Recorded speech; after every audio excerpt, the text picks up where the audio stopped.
The billionaire's daughter had grown up in a world where money could solve almost anything. Yet emotional healing was a challenge she had never been able to tackle. Despite having access to the best therapists, coaches, and mental health resources, she consistently refused to participate in any form of therapy. To her, these sessions felt artificial and personal, and distant from the reality of what she was experiencing inside. She had built invisible walls around her heart, shaped by past disappointments, family pressures, and the constant scrutiny of the world around her. Every suggestion to open up, every encouragement to share her feelings, was met with polite deflection, or outright rejection.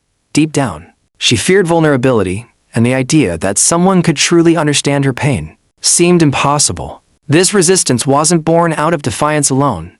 It was a protective shield, a way to maintain control over her emotions in a life that often demanded perfection. She was skeptical of traditional methods because she felt they couldn't reach the part of her that was truly hurting. Over time, this refusal became a pattern, isolating her further from those who genuinely wanted to help. Friends and family tried to intervene, but each attempt seemed to push her deeper into her fortress of self-reliance. It was clear that no structured program, no therapist with years of experience, and no well-intentioned advice could break through. Her emotional walls were too high, and her trust in conventional methods too low. It wasn't until an unexpected encounter with someone outside her world, a single dad who approached her with patience, humility, and genuine care, that the first crack began to appear in her defenses. The breakthrough didn't come from therapy, money, or structured programs. It came from an utterly simple, human gesture. The single dad, noticing her hesitance and emotional distance, didn't approach her with lectures, instructions, or any kind of professional authority. Instead, he lowered himself to her level, literally and figuratively, by sitting on the floor beside her. The small act was more powerful than any formal method. It removed the barriers of status, expectation, and intimidation that often accompanied her interactions with others. By choosing to be present, without judgment, without an agenda, he created a space where she could feel safe to exist as she truly was, vulnerable, confused, and guarded. His willingness to meet her where she was sent a quiet, but unmistakable message: I see you, and I respect your feelings. In that shared, grounded moment, something shifted.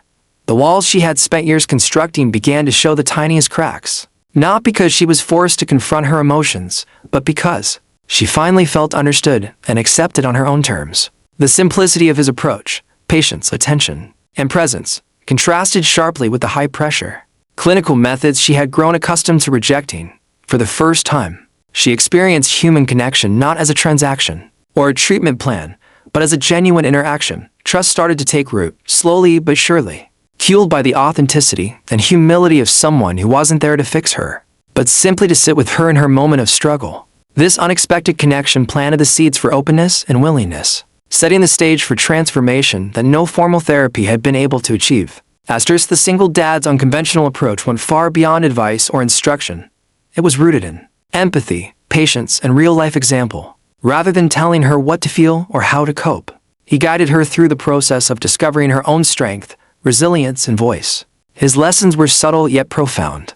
The power of presence, the value of small, deliberate actions, and the courage it takes to be vulnerable in a world that often rewards hiding behind walls. Every interaction became a moment of learning, not in a classroom or therapy session, but in the quiet, shared experiences they had together. He showed her that true growth doesn't come from structured methods or expensive programs, but from genuine human connection and the willingness to confront one's emotions without fear or shame. Through his patience, he helped her recognize patterns of avoidance and self-doubt, not by criticizing her, but by modeling empathy and understanding. Each time she allowed herself to open up, no matter how small, she experienced a sense of relief, validation, and empowerment that no formal therapy session had ever provided. Gradually, the billionaire's daughter began to reclaim parts of herself she had long neglected: joy, curiosity, and the confidence to face her fears. The transformation wasn't instantaneous, nor was it dramatic in a flashy sense. It was a slow, steady blossoming of self-awareness and emotional maturity. She learned that healing is not about being fixed by someone else, but about being guided gently to discover one's own strength. By the time she realized the impact of his presence, she had undergone a profound emotional breakthrough, gaining tools, insight, and courage that no conventional therapy had been able to teach her. In essence, his unconventional lessons became the bridge between isolation and emotional liberation, creating a transformation that was authentic, lasting, and deeply human.